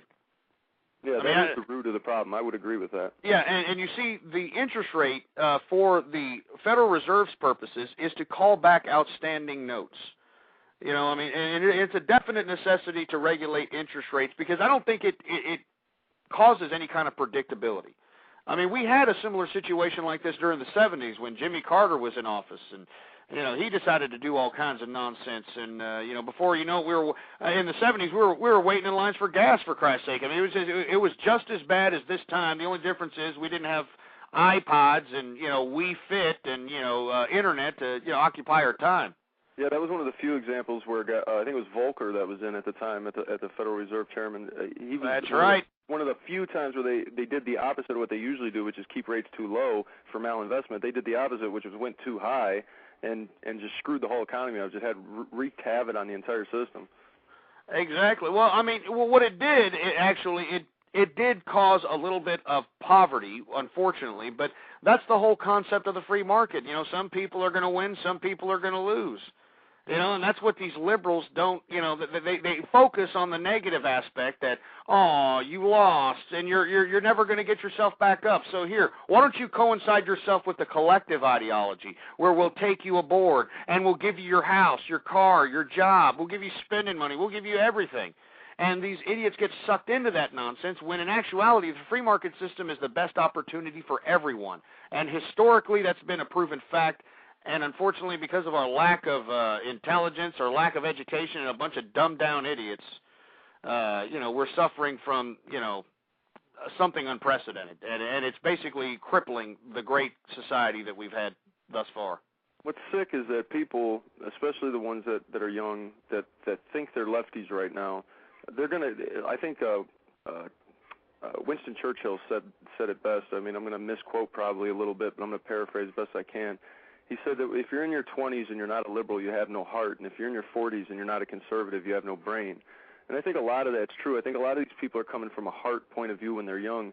And I think what's sick is that they really believe that this is free market, that when we talk about privatization of schools or privatization of health care or anything like that, that they think we're talking about the current system, turning it over to the current system. We're not talking about turning it over to mercantilism. We're not talking about giving it over to government favorites and this economy that we have now. We're talking about returning to a free market system that we used to have, one that produces a division of labor, one that, you know, causes a great growth in wealth per capita, and that's how we became so wealthy. It's how we became so spoiled. And you know, if we could just wake up and realize what we dislike, especially as young people, because I'm only 30, so a lot of people I talk to are young. If we could just realize that this is not a free market, we don't live under a free market. We haven't since we've been alive. And if we think that privatization of schools is going to cost more, we have to stop and think common sense and say, look, a bureaucrat isn't free. You know, if I'm going to pay for my education and I have to pay a bureaucrat's salary on top of it, it's just a middleman economy. We can get away from the middleman. We can cost everything can cost a lot less. We don't have to pay taxes at the pump for our roads. We can pay tolls. You know, we can privatize roads to a certain degree. Of course, there's always going to have to be some public roads. There's no doubt about that. But it costs money to drive. Who are we fooling? You put $20 in your tank, you can pay 98 cents for a toll.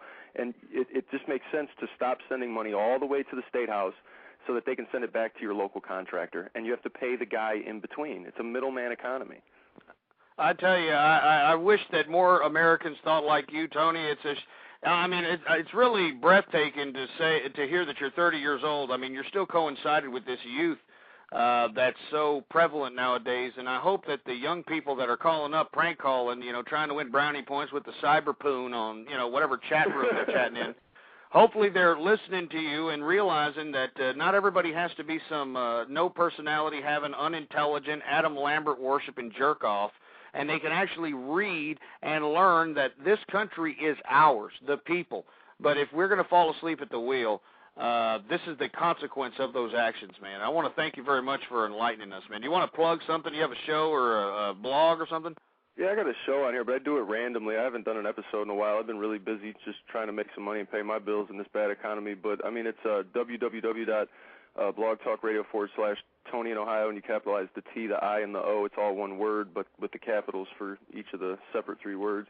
And you can check out my archives. I do a kind of a weird show. I'm kind of well, you said the word anarchist earlier. I have been described as that. I like to self-describe myself as an individualist, though, because I find the word anarchist, people think that's throwing bombs and supporting a complete breakdown of all organization, and that's not at all what I am. So. Well, I appreciate your commentary either way, Tony. I mean, you know, you're the only one with substance that's called up thus far. And it's really unfortunate that America is more worried about, guzzling down buckets of cheese and, guzzling down Cheese Whiz, watching old episodes of Hee Haw, You know, you got old people nowadays, you know, they're falling hook, line, and sinker with all the government-funded medical garbage and, you know, sipping on Ovaltine, watching an old episode of The Golden Girls. And it's good to hear a breath of fresh air like yours, man. I appreciate it. Well, I appreciate your show. Keep up the good work, and I'll be listening in. Thanks a lot, Tony. Anyway, let's go ahead and take some more callers here. I'm sorry I spent so much time on that caller, but, you know, what's really unfortunate, folks, is that more people in this country do not think in this fashion. Privatization, you know, individualism. Let's take some 111 callers, see what they got to say. 111, you're on the air. Hey, Ghost, how you doing? How's it going? I'd have to agree with Tony in the regard of, you know, the interest rates and the tax rates, and because when the interest rate goes up, my cock goes in your mouth, and then you like my cock in your mouth. Great homosexual reference. And for all the homosexuals that have been emailing me up recently saying that I've been doing a lot of gay bashing, this is one of yours right here. This is one of yours. All right? So don't sit here and, you know, get your panties in a bunch when I'm, you know, saying fruity and pink team and fruit bowl and all this other crap. This is your boys right here. I'm extending my hand with a glove on it to you to say you should be conservatives instead of, you know, abiding by some liberal or feminist doctrine because they pay you lip service and not the type of lip service you find underneath a shit stall. I'm talking about the lip service of, oh, we're going to lift, don't ask, don't tell, and, oh, we're going to go ahead and do that. I mean, that's all you're doing. Meanwhile, you people are paying for the breeders, for the octomoms, for the dirty dish rag whores that are shitting out 8, 9 kids from 8 or 9 different fathers. You homosexuals are paying for these morons. And this is the liberal regime raising your taxes. This is the liberal regime raising your taxes, for heaven's sake. So that's why I'm telling you, for the homosexual community, look, I'm sorry if it sounds like I'm gay bashing, all right? But look, what you need to understand is that I don't play political correctness games, all right? I don't play that. If you're getting hurt, well, tough titty. What you should be doing is realizing the crux and the substance of my debate. And you homosexuals know it. I know that there are homosexual conservatives out there that aren't out here prancing around in bondage outfits and ball gags and, you know, all kinds of pink tutus and, you know, having oral copulation in the middle of the street and all this. I understand this, all right? But a group is defined by its majority. A group is defined by its majority, and what I feel is that the homosexual community needs to take it amongst themselves. They need to and understand that they need to somehow regulate their community. The intelligentsia of the homosexual community needs to say, look, we don't have anything to do with these freaks that are out here trying to, you know, desensitize America, that are trying to have oral copulation between 2 men across the street from an elementary school. We don't do that. All right, we're not about that here. All right, what we want is we want rights.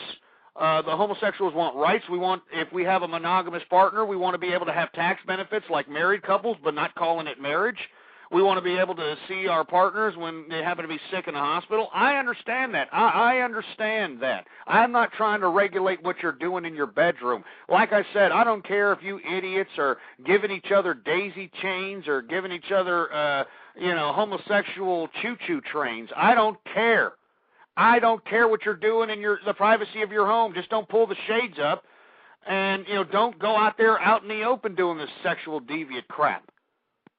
But I don't know why you damn homosexuals are liberals. I have no idea. You people are, I mean, and they always say that homosexuals are so smart. If you're so smart, why the hell are you voting against your interest? 786, you're on the air. Yo, I have a question. You said that you're, Yeah, you're taking too long, you stuttering idiot. Next person. Here we go.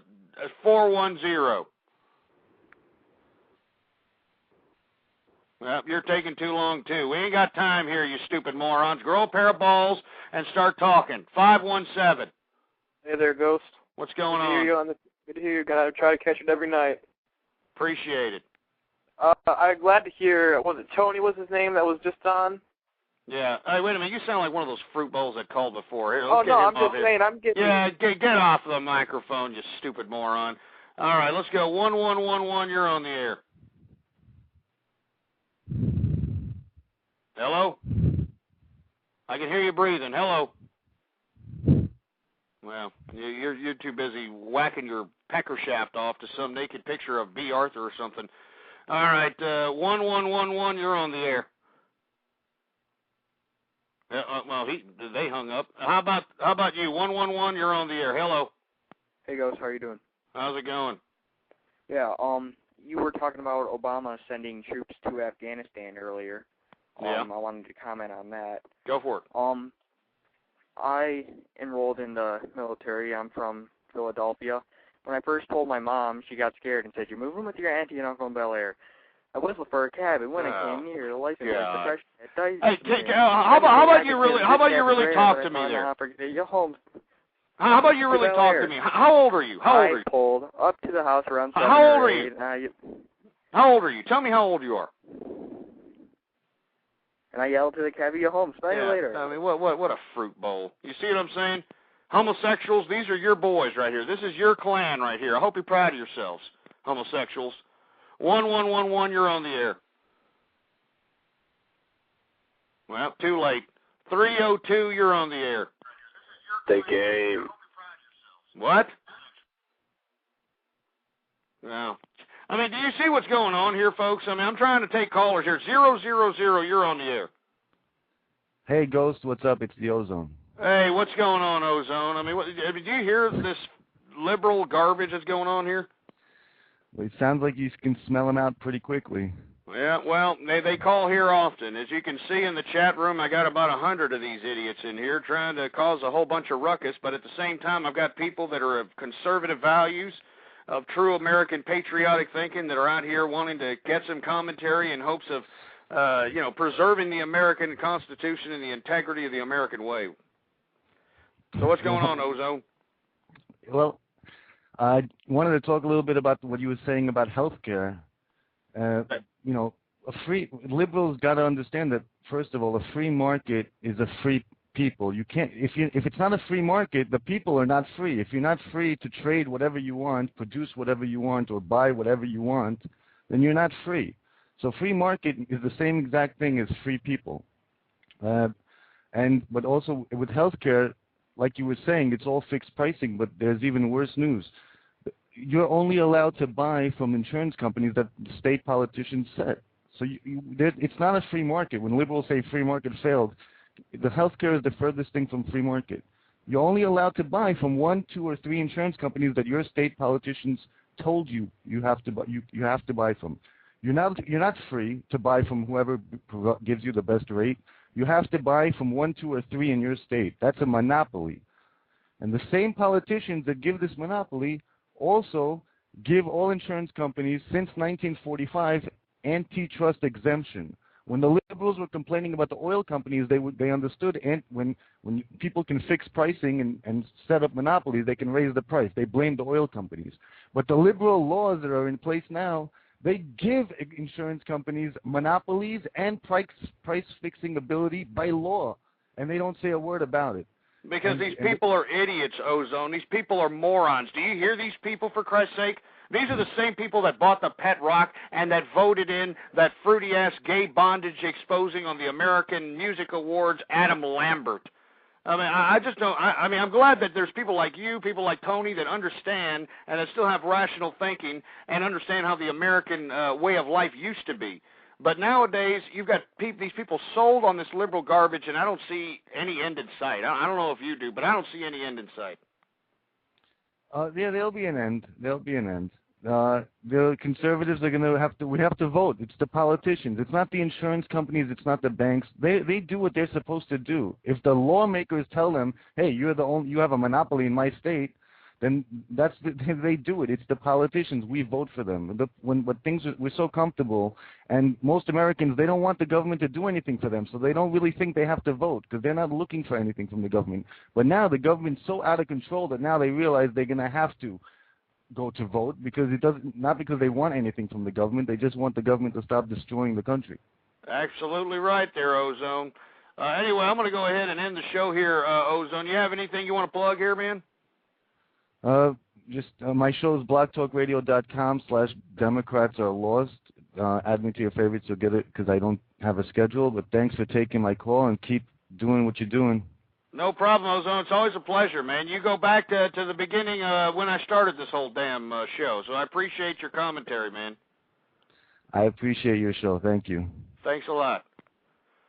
Well, anyway, folks, we got 6 minutes left in the program, folks, and before I start winding down the show, I just want to leave all you liberal and feminist agitators and all you other ass clowns who don't agree with me because I'm not down with, whatever politician that you're happening to jock right now. I want all of you to understand that every time I conduct these broadcasts, I sincerely pray that you people are listening in and that you're conducting yourselves and realizing that you have an obligation to go out and conduct yourselves politically. And the reason that we're in the situation that we're in today is because of your complacency. And you need to stop with the complacency and you just rise up, get your ass off the sidelines, and get on the front lines. We need you. All the young people out here that are looking around at your peers and you're realizing that these people are sick, these people are demented, we need you young people. Patriots like Hannah Giles and James O'Keefe who exposed the criminality in ACORN, that criminalistic supposed community organizing organization.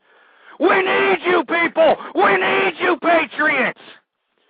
So by all means, folks, I extend my hand to all of you, and I hope that you please spread the word about the True Conservative Radio Show. Spread it around like wildfire, because I'm broadcasting to the world, and I want everyone to listen. Please, www.blogtalkradio.com/ghost is the official broadcast site. Spread it around like wildfire. blogtalkradio.com/ghost. And another thing, folks, I want to hear from you, all right? I want to hear from you. I know I was supposed to read some hate mail this evening, but I never got around to it. I want to hear from you. I get all kinds of people asking me, how do I contact you, Ghost? I need an email from you. You want my email? Here it is. ghostpolitics@yahoo.com. ghostpolitics@yahoo.com. And for all you idiots that are going to send me hate mail or some kind of filth, get the hell out of here. I don't want to hear from you. And before I go, folks, please leave me a voicemail. We have a whole bunch of voicemail up in here. A whole bunch of voicemail, and you can get to my voicemail that anyone can leave a voicemail in the world at ghostpolitics.blogspot.com. That's ghostpolitics.blogspot.com. Go all the way to the down at the bottom of the page. All right? All the way to the bottom of the page, and there it is, the voicemail box. You can call from anywhere in the world, and I want to hear from you, whether it's negative. If you're some left-wing, long-haired, liberal, bedwetting hippie or some muff-diving feminist that want to give me a piece of your mind or your mindless mind, well, then give me a call at that voicemail. ghostpolitics.blogspot.com, folks.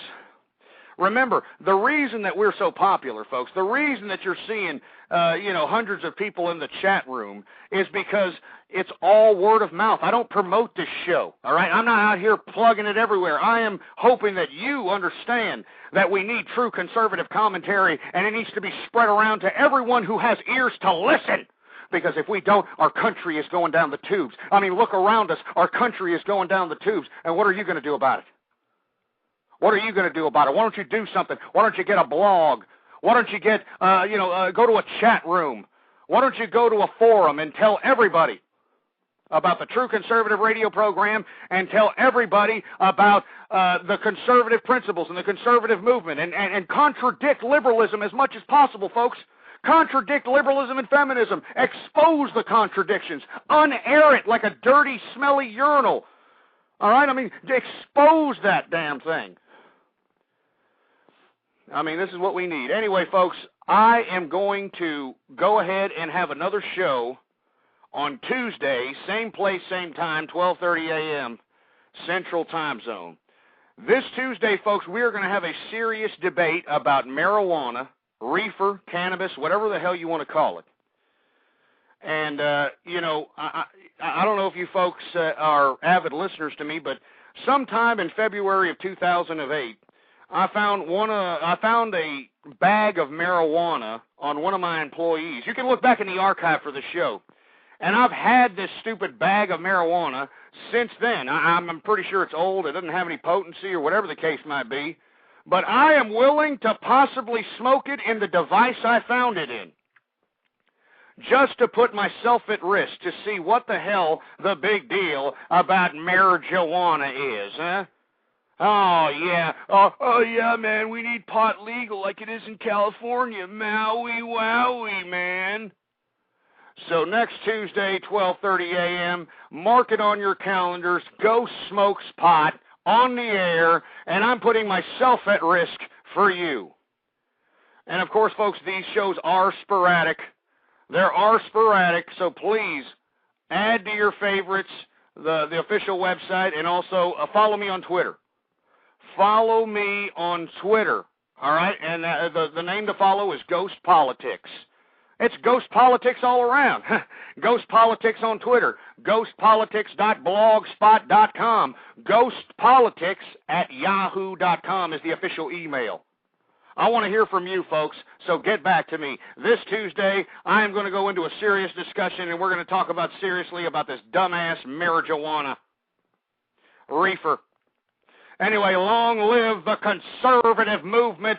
Thank you all for listening, folks. My heart and my hands go out to you. Death to feminism. A Napa guy knows the only way you'd give a freshly minted driver a brand new car is if he promises to never drive it. Instead, let him grind the gears and knock over the neighbor's mailbox in something a little more suited to his skill level. And with over 400,000 parts and a little Napa know-how, he can safely drive something that's nearly as old as he is. It's not perfect, but it's perfect for him. That's Napa know-how.